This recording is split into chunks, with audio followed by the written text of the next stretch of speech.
Ever checked your investment portfolio and thought, why does the market feel like it's constantly in turmoil? One minute your investments are soaring and the next they're plummeting like a roller coaster. If you're nodding your head right now, don't worry. You're definitely not the only one. 2025 has been a wild ride and the stock market has had more ups and downs than a bungee jumper. But here's the good news. You don't have to panic. Instead, you can use these market fluctuations to your advantage by strategically parking your cash where it's going to keep working for you, without all the stress. Now I know what you're thinking, if I pull my money out of the market, I'll miss the next big rally. And you're right. You don't want to miss out on growth, but you also don't want to sit there watching your portfolio go down in value during a market drop. So how do you balance both by being strategic? Instead of letting your cash just sit idly in an account where it earns next to nothing, there are smarter, safer places to park it until the market calms down a bit. I'm not talking about pulling everything out of the market and hiding it under your mattress. Heck no. I'm talking about putting your money in safer, smarter places so that it's still working for you without risking a huge loss during this volatile period. Let's go over where to park your cash, starting with Treasury ETFs and bonds. Bonds might sound like something your granddad invested in, right? But hear me out. When the stock market's in turmoil, bonds are like that dependable, steady friend who always has your back. In times of uncertainty, bonds are one of the safest places to park your cash, especially if you don't want to risk losing everything to the unpredictable swings of the stock market. Take SGOV Short-Term Treasuries ETF, for example. Right now it's offering a solid 4.5% yield, which is a far better deal than the 0.1% you're getting from a regular savings account.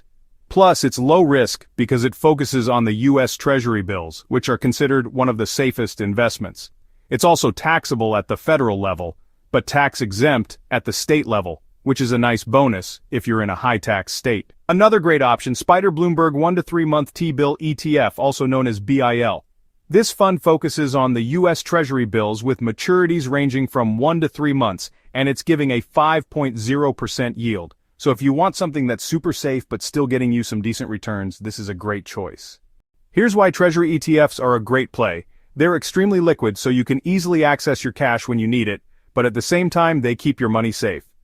If you're concerned about volatility and want to ride out the storm without taking unnecessary risks, this is your go-to. Alright, so now that we've covered some low-risk options, let's move on to something with a little more growth potential: value stocks. I'm not talking about the hyped-up growth stocks that everyone's chasing. I'm talking about solid, undervalued companies that are priced lower than they should be, but still have a lot of potential for growth. These are the gems that Warren Buffett has made his billions off of. And trust me, if it works for him, it can work for you too. One of the key strategies in value investing is to find companies that are trading below their intrinsic value. That's their true worth based on things like earnings, assets, and growth potential. And right now, there are plenty of companies like this that are just waiting for the market to realize their true value and push the price up. Take Berkshire Hathaway, also known as Berk.B, for example. This company has been a longtime favorite of Buffett's because he knows it's worth far more than the market is giving it credit for right now. As of today, BRKB is trading at 522.73, and while it's down from the previous close, it's a great long-term investment if you're looking for value stocks. Now, I want to take a quick detour and talk about tax efficiency, because it's something a lot of people overlook when they're planning their investments. If you're in a higher tax bracket, the taxes on your investment gains can eat into your returns. That's why it's smart to look for tax-efficient options. Municipal bonds are one of the best tax-efficient investments you can make. These bonds are tax-exempt at the federal level, and in some cases, they're exempt from state taxes too. This makes them perfect for high-income earners who don't want to give a huge chunk of their returns to the IRS. Fidelity's Municipal Income Fund and Vanguard's Intermediate-Term Tax-Exempt Bond Fund are both great options to consider if you're looking for tax-efficient investments that also provide some income. These funds are paying around 3.5% yield, and they're low risk, which makes them a safe place to park cash. So, while municipal bonds are great for tax efficiency, they're not always the best for liquidity. If you need access to your cash right now, you might want to look at high-yield savings accounts or money market funds. High-yield savings accounts are a great option for people who want to keep their money accessible while still earning a solid return. For example, Capital One 360 Savings is offering a solid 3.7% yield right now, and it's super easy to set up. If you want other options, check out Ally, SoFi, or American Express. All of them offer competitive rates for savings accounts that are liquid and low risk. For even more flexibility, money market funds might be your best bet. If you want something like a SPAX, which is Fidelity Government Money Market Fund, or SWVXX, also known as Schwab Value Advantage Money Fund, both are offering returns of around 4%. They're also super liquid, so you can get to your cash quickly if needed. But here's an important piece of advice. Make sure you have at least 6 months' worth of living expenses set aside. This is a crucial step in securing your financial future, especially in times of uncertainty.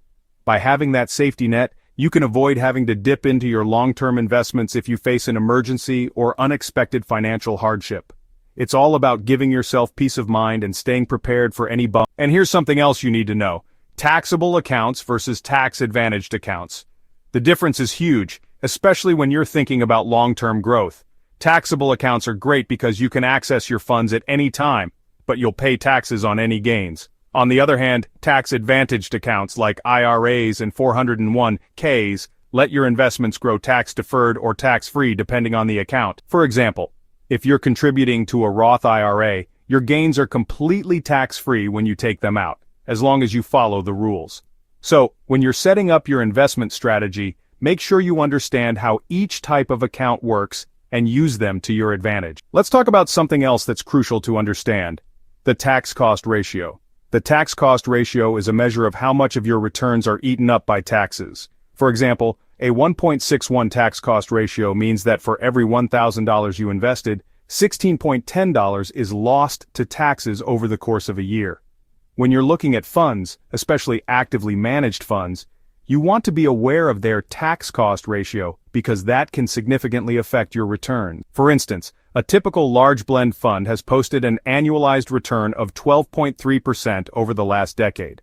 But with a 1.61% tax cost ratio, an investor in the highest tax bracket could end up losing around 133% of their returns to taxes over time. This highlights the importance of choosing tax-efficient investments, especially if you're investing in taxable accounts. So, while bonds, high-yield savings accounts, and value stocks are great options, tax efficiency and understanding how your accounts are taxed is just as important in your investment strategy. Now, if you found this video valuable and you want to diversify your investments beyond traditional stocks and bonds, I have just the thing for you. Even though I believe that investing in a low-cost index fund is the best long-term investment for the average Joe, the benefits of solid physical gold are hard to deny. I think of physical gold as insurance against unpredictable times, and I'm not the only one. In 2023, central banks added over 1,000 tons of gold to their reserves, the second highest annual purchase in American history. And in 2024, central bank got another 290 tons of gold in just the first 3 months of the year. If the biggest banks in the world are buying tons of gold, I'm sure there's a good reason for it. I found a company that allows ordinary Americans to own and securely store physical bars of gold as part of their IRA account. The best part is that they're giving away a free guide to teach you all about investing in solid physical gold. If you want to learn more about how gold can protect your retirement savings, just click the link in the description to receive a completely free gold IRA guide.